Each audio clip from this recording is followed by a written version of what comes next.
Halo book lovers, balik lagi bersama. Ih, ada jerawat lagi. Oke, ulang.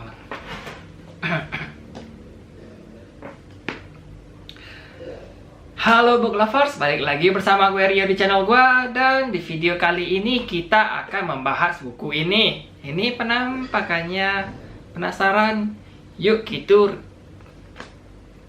kita review bersama.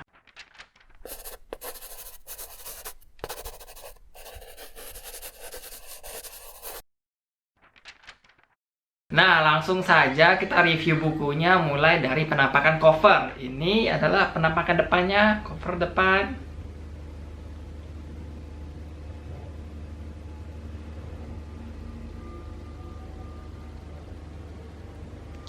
Belakang.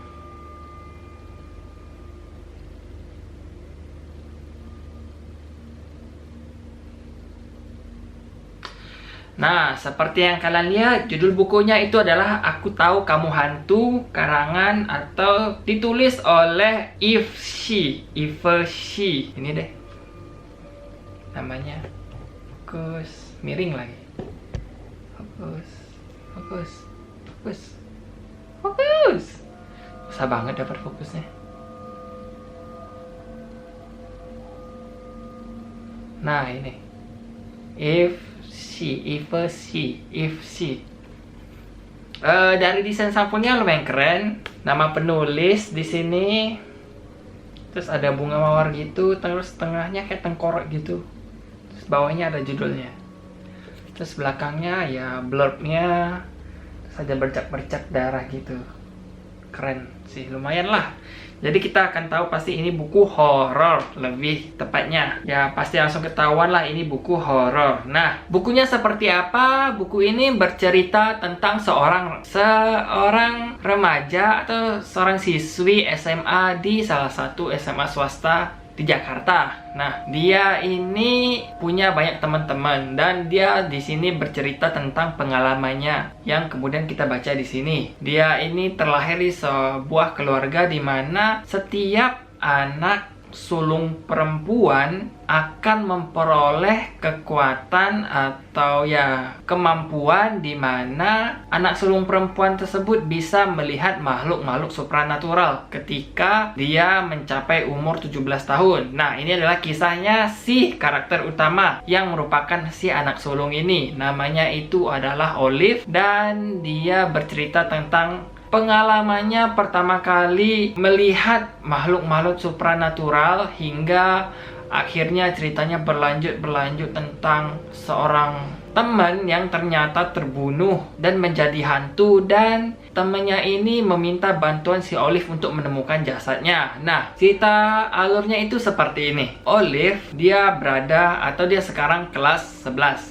Jurusan IPA dan pembagian kelas kedua. Jadi 11 IPA 2. Nah, di sini ada 3 pembagian kelas IPA di mana ada 11 IPA 1, 11 IPA 2, 11 IPA 3. Suatu hari temannya yang bernama Franz hilang, nggak tahu kabarnya. Keluarganya datang ke sekolah, kayak diskusi dengan kepala sekolah tersebut untuk mencari kabar kenapa Franz belum pulang-pulang juga setelah beberapa hari. Kabar terakhir yang diketahui oleh orang tuanya adalah dia pergi sekolah, pulang sekolah dan hilang kabarnya, nggak tahu lagi kabarnya kemana. Yang terakhir melihatnya itu adalah teman-teman sekelasnya yang berasal dari 11 IPA 2. Iya, 11 IPA 2 deh. Sementara si Olive ini di 11 IPA 1. Aku lupa urutannya. Ya pokoknya mereka beda kelas lah, antara 1, 2, dan 3. Nah, di antara kelas tersebut juga ada, bahkan dia sekelas dengan Olive deh. Ada yang sekelas dengan Olive, ada juga yang enggak. Tapi mereka itu sebutannya The Trio, di mana mereka adalah 3 orang yang istilahnya paling populer dan paling dikagumi di sekolah tersebut. Di mana mereka tersebut terdiri dari Stefan, dari salah satu kelas. Pokoknya kayak masing-masing kelas itu kayak ada satu siswa yang menonjol, populer, karena entah dia pintar, entah dia ganteng, entah dia kayak jago olahraga dan sebagainya. Pokoknya terkenal dan populer di sekolah. Nah, salah satunya itu Stefan. Yang berikutnya itu bernama Bayu dan yang ketiga itu bernama Arwin. 3 orang ini ada yang salah satu sekelasnya dengan si Olive ini, yaitu namanya Arwin. Suatu hari setelah kejadian di mana seorang anak bernama Franz ini menghilang dan nggak tahu kabarnya, muncul sosok si Franz di kelasnya Olive. Dia munculin sosoknya di depan mata si Olive dengan wujud berpakaian seragam sekolah. Wajahnya ada lebam-lebamnya seperti kayak dipukuli gitu, dan dia sedang melotot dan menunjuk ke salah satu bangku siswa, dan siswa tersebut adalah si Arwin. Dia nunjuk seperti ini. Ya, kurang lebih kayak gitu. Gue pengen menirukan dari imajinasi gue. Ya, pokoknya gitulah. Nah, karena hal tersebut dan ini kayak pengalaman pertamanya si Olive, dia panik, teriak di kelas. Teman-temannya juga pada bingung kan, kok tiba-tiba Olive berdiri teriak histeris.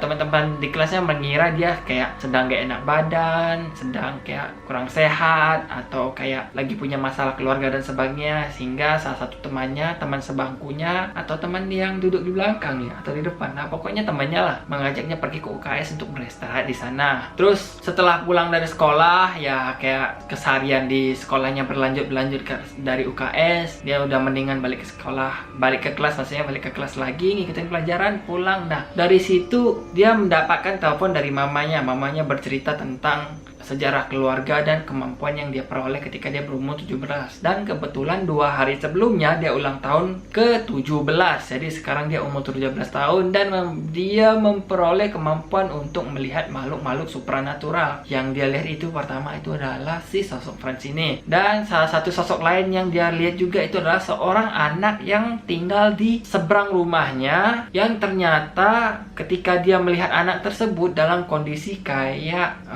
kotor, berlumuran lumpur atau darah, nggak jelas gitu karena situasinya malam. Dan ya anak itu lewat di depan rumahnya, sedih gitu, kayak habis kayak kecelakaan lah. Dia bawa sepeda gitu, habis pulang bawa sepeda lewatin depan rumahnya, terus kayak kondisinya kotor gitu, dekil istilahnya. Ya dalam pikirannya Olive kan, ya mungkin kayak habis jatuh main sepeda kali kan. Yang setelah 2 hari kemudian ternyata dia menerima kabar kalau si anak ini berserta paman dan bibinya mengalami kecelakaan dalam sebuah perjalanan gitu. Mobilnya ditabrak oleh sebuah truk dan masuk ke jurang, dan dikabarkan para penumpangnya nggak ada yang selamat, dan itu kejadiannya sudah 3 hari yang lalu. Jadi ketika si Olive melihat, berarti si anak kecil ini sebenarnya udah meninggal gitu. Nah itu asal mulanya, hingga kejadian-kejadian ya mistis gitulah. Dia mulai melihat makhluk-makhluk halus, kayak setiap dia pergi ke satu tempat dia mengira manusia, ternyata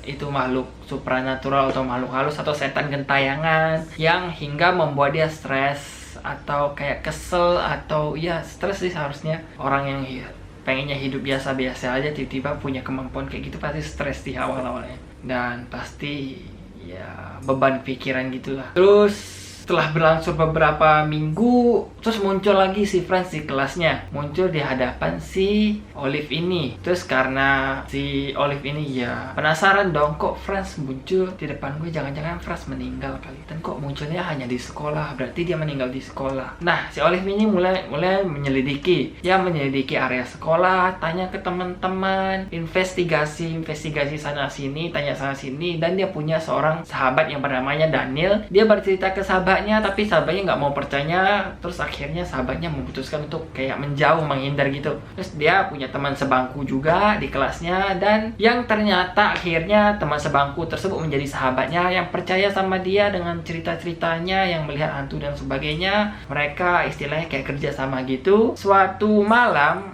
si Olive ini akhirnya memutuskan untuk investigasi ke sekolah. Dia ingin mencari tahu nih, karena dia mencurigai sosok yang Franz muncul itu menunjuk ke bangku, yaitu ke salah satu siswa gitu, salah satu siswa gitu, yaitu si Arwin. Dan Arwin ini adalah anggota dari si trio itu. Jadi dia ingin menyelidiki si trio. Dia datang ke sekolah malam-malam, investigasi ruangan di sekolah, menunggu sosoknya Franz untuk menggiring atau istilahnya memandu dia. Semoga bisa menemukan jasadnya. Akhirnya ternyata si Franz mengajak atau menunjuknya ke sebuah bangunan kosong di belakang sekolah, di mana dia pergi ke sana. Terus si Franznya menunjuk ke sebuah loteng, ruangan di loteng tersebut yang hanya bisa dijangkau dengan tangga. Si Olive naik ke sana dan menemukan jasad Franz di sana. Gak lama setelah, bahkan ketika waktu Olive menemukan jasad, pintu rumah di gudang di rumah kosong belakang tersebut berbunyi, yang ternyata itu adalah kedatangan si trio ini yang terdiri dari Stefan, Bayu, dan Arwin. Mereka mencurigai bahwa si Olive ini sedang menyelidiki sesuatu, jadi mereka kayak mencoba menyembunyikan tindakan mereka. Setelah didengar-dengar, setelah mendengar pembicaraannya, ternyata si Arwin ini menjahili si Stefan hingga kayak ya di luar batas lah, dimana dia akhirnya ujung-ujungnya kayak memukul Stefan dengan sebongkar linggis. Jadi sebatang linggis gitu, dia memukul kepala Stefan, yang dia pikir mungkin ya hanya gertakan gitulah, ancaman agar tidak mengganggu mendekati pacarnya si salah satu anggota trio ini, yaitu pacarnya si Stefan. Karena si Franz ini suka dengan pacarnya si Stefan, kayak ya menggertak lah, mengancam. Tapi ternyata tindakan yang dilakukan itu berlebihan hingga si Franz meninggal. Mereka menyembunyikan tubuhnya di loteng, di ruangan kamar loteng gitu. Dan ya Olive mendengar dong percakapan mereka. Terus dan mereka juga curiga Olive datang ke sana, hingga akhirnya mereka kayak ya ketemu lah, konflik. Si Olive kabur dari mereka, dia pergi dari satu ruangan ke ruangan lain. Yang awalnya pertama itu adalah si Bayu mencoba memujuk si Olive agar ya kerjasama dengan mereka, pura-pura aja nggak ketahu, saling tutup mulut. Tiba-tiba entah bagaimana si Bayu ini jatuh dari loteng dan kakinya patah gitu, dan ya kecelakaan dengan nggak wajar. Terus berikutnya si Arwin ini mencoba mengejar si Olive yang lari ke dapur. Tiba-tiba laci yang ada di atas, kayak biasa di dapur itu kayak ada lemari yang tinggi, biasa meletakin peralatan, tiba-tiba dari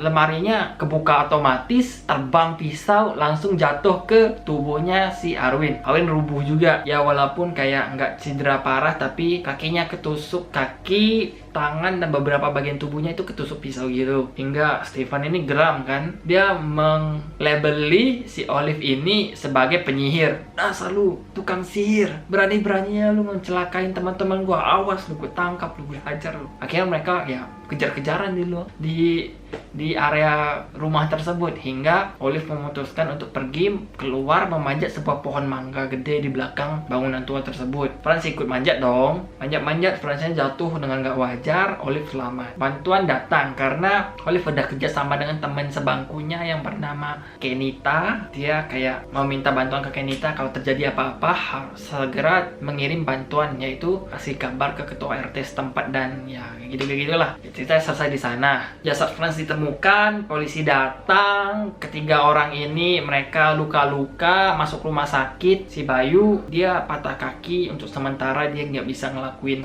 kegiatan yang dia sukai, yaitu basket. Si Arwin ini badannya tuh ketusuk beberapa bagian oleh pisau dan dia sempat nggak sadarkan diri dan koma. Dan Stefan sendiri nih karena jatuh dari pohon terus kepalanya kebentur atau gimana, dan dia koma dan nggak bangun-bangun. Ceritanya selesai di sana.